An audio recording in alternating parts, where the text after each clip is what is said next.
अस्सलाम वालेकुम, मैं हूं मियां मोहम्मद फरूक आलम और आप देख रहे हैं 4 in 1 बिजनेस आर्ट्स।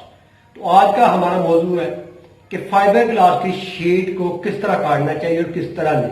तो मैंने दो तरह की वीडियो इसमें अपलोड की हैं ताकि आपको पता चल जाए कि ये तरीका गलत है और ये तरीका सही है।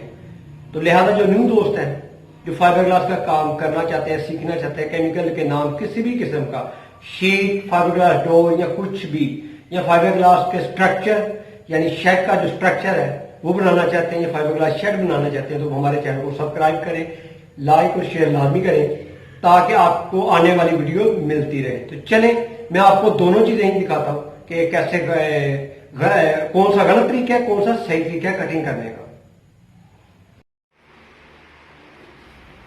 अब हम फाइबर ग्लास की कटिंग करेंगे, यानी कि जो शेड से बाहर है शीट उसको कटिंग करेंगे।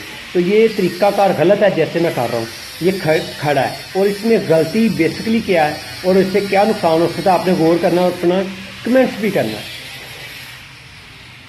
तो कटिंग तो हम पाइप के साथ साथ ही करेंगे ताकि फाइबर ग्लास बाहर को बिल्कुल भी नहीं आनी चाहिए, ताकि अगर फाइबर ग्लास शेल लगाएं तो बुरा भी ना लगे और जहाँ लगाना है वहाँ फिक्स जगह है और ये प्रॉब्लम भी नहीं देगी। तो ये अब आपने पॉइंट नोट करना। अभी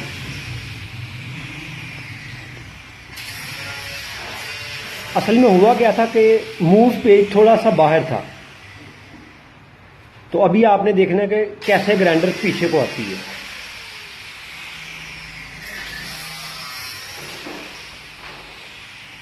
या मैं टच करने लगा हूं, ये ग्राइंडर देखें ना पीछे को भागी है। तो ये सबसे बड़ा नुकसान है, ब्लेड टूट भी सकता था, किसी को लग भी सकता था। जो ग्राइंडर चला रहा उसको नहीं इतना खतरा। तो अब ये दूसरा तरीकाकार, ये बिल्कुल बेस्ट तरीकाकार है कि आप उल्टा शेड को कर लें और साथ साथ कटिंग करते जाएं। अगर मूव पेज भी नीचे आ जाएगा वो कट जाएगा, ग्राइंडर आपसे हटेगी नहीं, दूर नहीं हटेगी, ना ही ब्लेड टूटेगा। तो मुझे उम्मीद है कि आप इससे फ़ायदा भी हासिल करेंगे और मेरी वीडियो को लाइक और शेयर भी करेंगे और इस पर अमल भी करेंगे। अल्लाह हाफ़िज़।